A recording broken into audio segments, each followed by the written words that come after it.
हाथरस में बेटी को इंसाफ दिलाने के लिए अब सुप्रीम कोर्ट ने शिकंजा कस लिया है। साथ ही साथ सुप्रीम कोर्ट ने यूपी सरकार से कई सवाल पूछे। इसमें सबसे बड़ा सवाल ये है कि परिवार और साथ ही साथ गवाह क्या ये दोनों हिफाजत में हैं, इसका यूपी सरकार जवाब दे। इसी के साथ सुप्रीम कोर्ट ने सीबीआई जांच की मांग भी कर दी है। नमस्कार, आप देख रहे हैं द नेशनल न्यूज इंडिया। मैं आपके साथ मोहम्मद अकरम। हफ्तों से चले आ रहे इस आंदोलन में कहीं ना कहीं राजनीतिक रोटियां सेकी गई। इसी के साथ जातिवाद का बहुत बड़ा मुद्दा बनाया गया।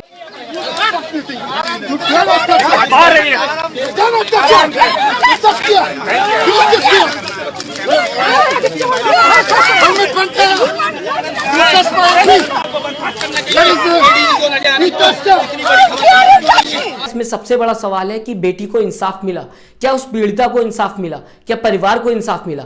क्योंकि पैसे तो दे दिए गए, 10 लाख रुपए भी दे दिए गए, जातिवाद से भी इसको जोड़ा गया। कहीं ना कहीं हर पार्टी आके हाथरस में अपनी पार्टी का गुणगान भी करती रही, साथ ही साथ ये भी कहते रही कि हम इसे इंसाफ दिलाएंगे, हम पीड़िता को इंसाफ दिलाएंगे। कोई विपक्ष का नेता जाए उसके ऊपर हमले कराते हो,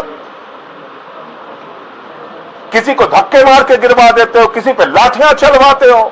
लेकिन इन सारे मुद्दों के बीच कहीं ना कहीं बेटी को इंसाफ दिलाना सरकार और साथ ही साथ प्रशासन भूल गई। इसी को लेकर सुप्रीम कोर्ट ने अब कड़े आदेश दे दिए, जहां सुप्रीम कोर्ट ने यह बोला है कि अब इसको केंद्र यानी कि सीबीआई संभालेगी। साथ ही साथ सीबीआई जब इस केस को संभालेगी तो कई ऐसे तत्व हैं जिससे कहीं ना कहीं यूपी सरकार जो है वो बचाने की कोशिश कर रही थी, वो भी अब सामने आएंगे।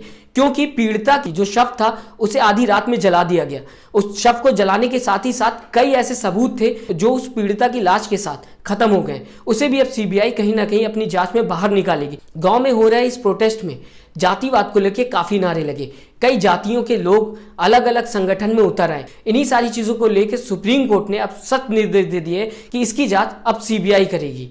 इसके साथ ही आपको ये बता दूं कि सीबीआई जब इसको जांच करेगी तो कहीं ना कहीं यूपी सरकार पे भी कई सवाल खड़े होंगे। यूपी सरकार ने जिस हिसाब से इस केस को संभाला, पीड़िता के शव को जला दिया, वो भी बहुत बड़ा सवाल था जो अभी तक लोगों के सामने नहीं आया कि क्यों जलाया गया। हाथरस में कई तरीके के लोग इस समय सामने आ चुके हैं। कोई जातिवाद से इस घटना को जोड़ रहा है, कोई इसे राजनीतिक मुद्दे से जोड़ रहा है। कहीं ना कहीं लोगों का यह भी मानना है कि उस गुड़िया को यानी कि उस बेटी को इंसाफ मिले।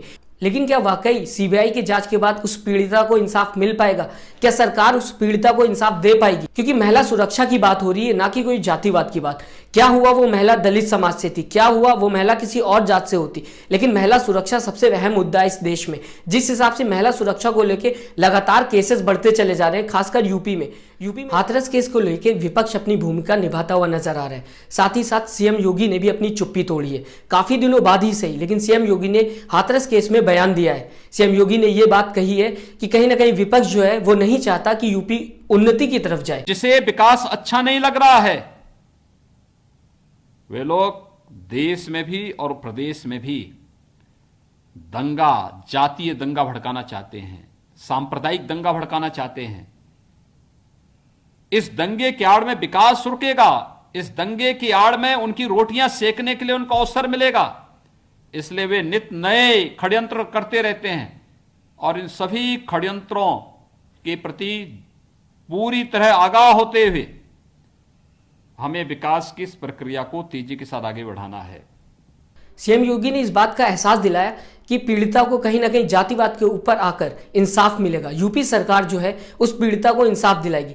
लेकिन यहाँ पे कई प्रश्न उठते हैं। क्या यूपी सरकार अगर इंसाफ दिलाना चाहती है तो पीड़िता के शव को क्यों जलाया? इसी के साथ ही साथ जिस तरीके से प्रशासन ने दबाव बनाया, लगातार हम देखते चले आ रहे हैं कि कई हफ्तों से पीड़ित परिवार के ऊपर दबाव बनाया जा रहा है, साथ ही साथ गवाहों के साथ भी छेड़छाड़ की जा रही है। तो क्या लगता है आपको कि यूपी सरकार सच में इंसाफ दिलाएगी? क्या यूपी सरकार सीबीआई के दबाव में ये बातें कह रही है, या इस केस के हाईलाइट होने की वजह से यूपी सरकार ये बात कह रही है, या अपना मुद्दा चेंज करने की कोशिश की जा रही है? आप अपना कमेंट जरूर दें, क्योंकि आपका कमेंट बहुत महत्वपूर्ण है हमारे लिए भी, साथ ही साथ उस पीड़िता और देश के लिए भी। नमस्कार। Press the bell icon and never miss any update from TNNI.